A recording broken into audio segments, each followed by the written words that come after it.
Salut à tous les amis, j'espère que vous allez bien. Bon, aujourd'hui je vais vous parler du nouveau concept car de Jaguar qui a tant fait parler de lui et du démarrage en trompe de Renault avec sa R5 E-Tech sur le mois de novembre. Mais avant ça les amis, n'hésitez pas à liker, à vous abonner et à commenter bien sûr, ça me donnera beaucoup de force. Bon, pour donner un peu de contexte, il y a quelques semaines Jaguar nous avait dévoilé pour montrer leur renouveau de la marque un clip vidéo qui a été vu plus de presque 3 millions de fois.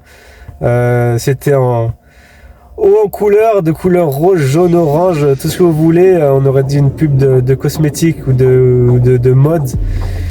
On n'y voyait aucune voiture dedans, on voyait plus de logo Jaguar, toute l'histoire de Jaguar était effacée. Donc du coup ils nous dévoilent aujourd'hui comme prévu le 2 décembre leur nouveau concept car. Bon, je m'attendais à un truc complètement hors du temps, complètement improbable, mais finalement c'est bien une voiture ou un voiture, je sais pas, ils n'ont pas encore précisé comment il faut qualifier ça, enfin IL.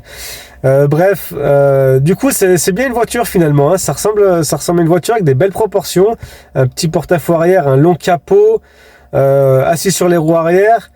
Première impression, ça m'a fait penser à une Jaguar type E. Alors là ils ont été forts parce que je m'attendais pas du tout à ça. Ils parlent de renouveau, mais en fin de compte on voit bien que ça reste une voiture plutôt sympa, une GT.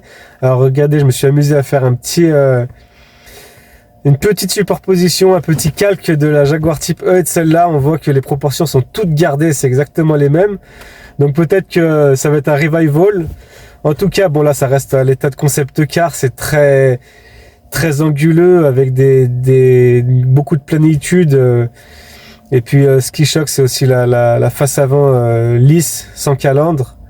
Enfin bref, vous me direz ce que vous en pensez. Mais en tout cas, plutôt agréablement surpris. Je m'attendais vraiment, avec tout ce wokisme qu'on a vu avant, et tous les commentaires qu'il y avait eu qui ont fait hurler un paquet de personnes. Du coup c'est plutôt sympa, à voir ce que ça va donner. Bon, ça restera électrique bien sûr les amis, hein, ça faut pas se voiler la face. Et puis peut-être que Jaguar va renaître après avoir vendu je crois 600 voitures l'année dernière, pas plus. Peut-être que Jaguar va renaître, ça on va suivre l'actualité de près. Bon, pour ce qui est de la Renault R5 E-Tech qui fait un démarrage plutôt spectaculaire en novembre, je vais vous expliquer parce qu'en fait en novembre, si vous voulez, les immatriculations de voitures neuves, toute énergie confondue, elles ont chuté de 12,7% en France. Tandis que le marché de l'électrique, les véhicules électriques, ils ont baissé de 24,4%, ce qui est énorme. Bon, on en a déjà parlé dans d'autres vidéos. Ça, on s'attend pas à mieux l'année qui arrive, l'année prochaine, pour 2025. Mais donc là, la nouvelle R5 pour novembre, elle fait un démarrage et elle occupe du coup 14,4% du part de marché des véhicules électriques vendus. Donc ce qui est énorme, à une seule voiture, hein, vous comprenez bien. Hein. Donc Renault a vendu 3300 unités. Donc ce qui arrive devant le modèle Y ou la C3, la IC3 ou la i208 qui passe derrière. Je vais vous donner le classement. Vous voyez, la Renault R5 en novembre, 3300 unités vendues, la Tesla 3100. Ensuite derrière il arrive la Citroën IC3 qui est pourtant moins chère, à 1200 unités vendues. Ensuite le Renault 5 et la Peugeot 208. Donc c'est plutôt un très bon démarrage. On peut dire cocorico et vive la France. Moi j'avais prédit ça. Je vous avais déjà dit que cette voiture elle est cartonnée parce qu'elle est magnifique. C'est un néo-rétro parfaitement réussi. Pour vous dire, alors bon, tout le monde va me dire oui, mais tout le monde s'est précipité dessus parce que le malus va augmenter en 2025 et tout, mais sachez que tous les autres constructeurs ils sont confrontés aussi à ce malus, donc tout le monde est sur un pied d'égalité là-dessus. Donc bon, et bien sûr il y a l'effet nouveauté qui joue à ça, qui joue là-dedans.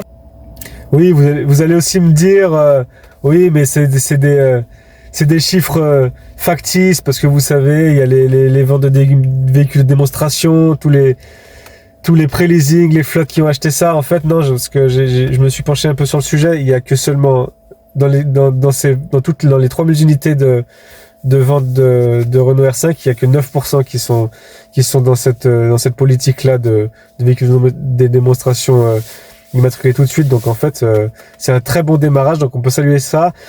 Sachant que le petit moteur va arriver début d'année, le petit moteur 95 chevaux, donc avec un coût encore plus bas, On va se rapprocher du tarif des 208, des C3.